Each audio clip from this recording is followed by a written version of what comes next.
All right. Hi, everyone. You're welcome on today's edition. In our discussion today is the next level. I appreciate you all. But before I move into today's action, I would like you to make a little time, just 2 minutes, to watch this clip. Just make a little time, 2 minutes, not more than 2 minutes. Watch this clip playing right now. I hope you can understand something.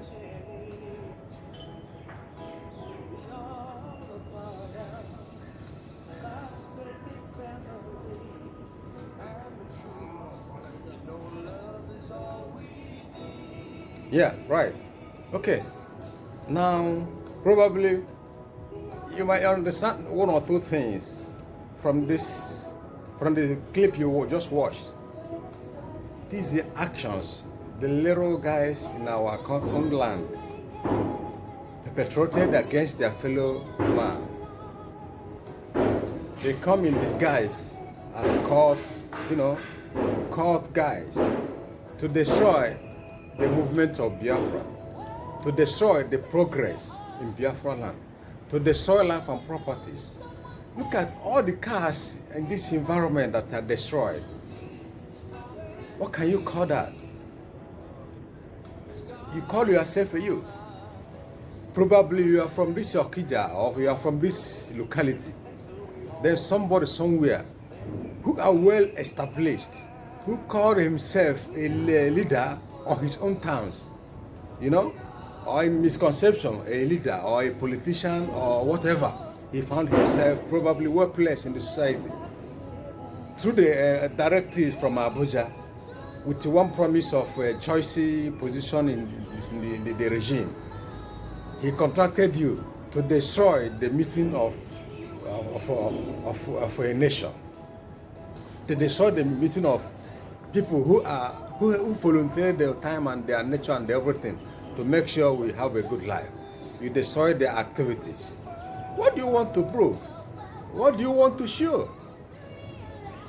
You are trapping your own future. Let me tell this use. Wherever you are, if you know you are part of this destructive action, there is a cost upon your life. There is a cost upon your future. There is a cost upon your business. There is a cost upon your dreams. You can never move beyond this level. You can never move beyond the level you find yourself. Look at where I'm making this broadcast. If you watch around the environment, this is a sweat created by somebody who has life and future. The architect of this very edifice is no longer alive. It's inherited by a son, and the son put it into, keeps innovating, keep putting this in a modern shape, because he has that brain, because he has that reasoning, because he has a future, because he has life to live. If the guy reasons like all these ones we call youths in our society, probably by now this thing could have been sold out to somebody who has the money to maintain it, who has the reasoning to maintain it. But this guy keeps, the marks of the footprints of his father down, that he can never be possessed by anyone else. For eternity, for life, this remains their property. This remains the mark of the father, the sweat of the father. You see that? How many of these our youth today can be able to point, this is what my father did in the past, this is the sweat of my father? Especially the sons and daughters of all these politicians who are sponsoring you to destroy things in the society, who are sponsoring you to carry ballot box, who are sponsoring you to destroy and burn everything down without leaving any mark. How many of their sons and daughters are in this Nigerian soil? But they put you into action to provide you all materials to destroy, to set ablaze. At the end of the day, what is your gain?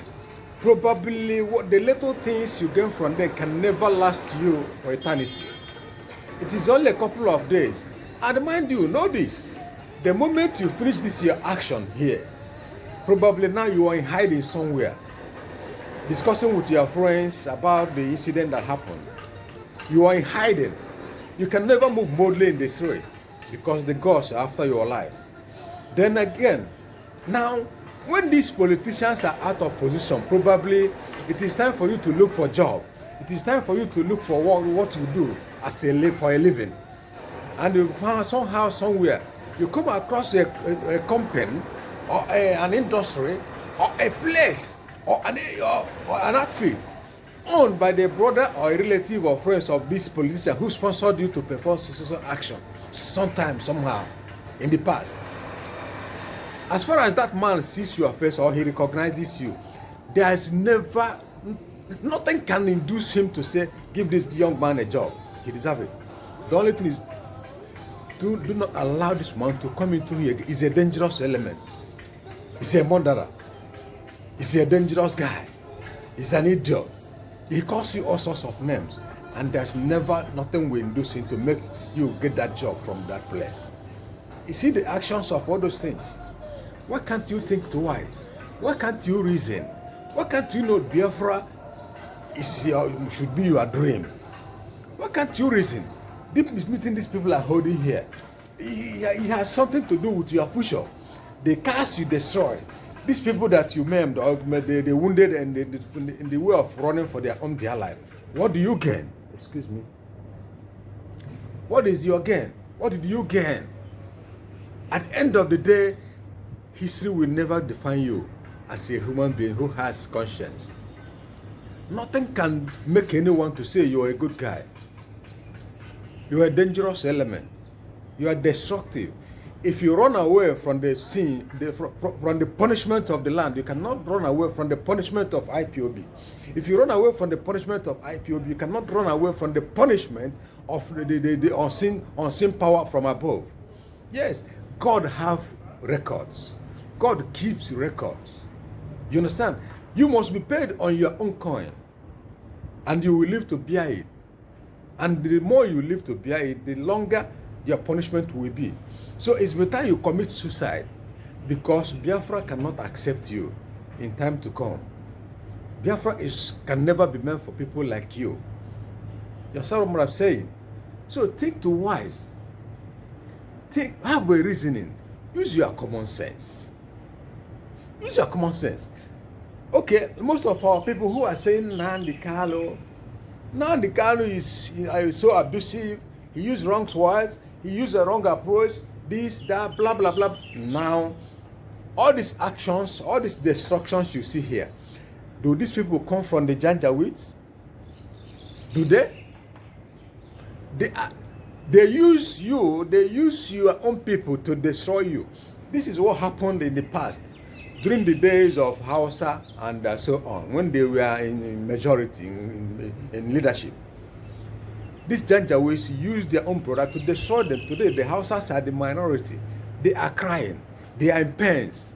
They are in serious trouble because they have nowhere to turn to, left, right, front, or center. No. Probably it will be like that till the end of the world. The sins of their past can never be changed. Because when they were doing all this, they felt it is the best thing they can do for their future, for their life, and for their children. Now they are regretting it. Regret can never save them. Neither will regret save this our youth on their actions. So the best thing for them is to keep quiet. Go and find something meaningful to do with your future, with your life, so that you can see your tomorrow. There is no way this action will make you to see your tomorrow. I promise you that. You are evil. You are dangerous. You are deadly. Change your attitude. Change your ways. Change your life, so that this world will be a better place for you to live. If not, in time to come, there is no hiding place for you. You must receive your punishment. Your punishment must be upon your head. Yes, I promise you this. I promise you this. Both you and that person who sponsored you, tell that man that you can never see your future. Tell that man it's better he stop using you. He stop destroying your future. Now probably you pass through a university or one other college or the other. What is your future? What is your next level? What is your next level with the certificate you bought, with your runs and the rest of it? Now that means that we have Igbo Haram. That is what you are trying to be what is trying to be your next level, Igbo Haram. So that they will call upon you or use you in anything that is being organized by Biafra or IPOB in Igbo land. It's no longer Boko Haram. Now you are trying to breed or create another dangerous outfit, which probably is no longer a court action. It's Igbo Haram. The hour these guys went into that place to disrupt the meeting or something like that, why can't they ask, how do this guy get into this place? You just like giving a dog a name and destroying it. That is somebody, a court member, killed someone somewhere and ran into that place to hide. Why haven't that person been running around all this while? Then the person running into that venue of the meeting, the moment these women week of women are organizing their meeting, to hide. You understand? So why trying to change the history, change the story, to get sympathy or to get what to do? What are you trying to achieve? What is this guy trying to achieve? You understand? Why can't they leave a sleeping dog to lie? Why can't they leave a sleeping dog to lie? You see that? And police whipped into action. They took all the destroyed vehicle to their station. Probably the day the owners will go there and talk about whatever is going on. They will ask them to pay some amount of money before they take the vehicle. Or they will put them on record that they are the organizers of things going wrong in the society or going wrong in Nigeria. Or they charge them for treason or felony, whichever one thing they think. Because the Janjaweed have wrote a script and they are playing it out. So what are all these things? So let us think and reason. Supposing your mother or your father or your relatives are there, at the end of the day or in the process of running, he broke his or her leg. What will be your joy when you see him in pains or see her in pains? Act of your stupid action. Think twice. What is your next level? You went to school. You got nothing from the school. There is no achievement. There is no tomorrow. There is nothing you can do about it. So the best thing for you is to change your attitude, so that the society can accommodate you, have a progress, you have life, you have good things to do for yourself, to talk about your tomorrow. Think twice. There is no time for you, so that your level will change. I thank you for watching. Subscribe.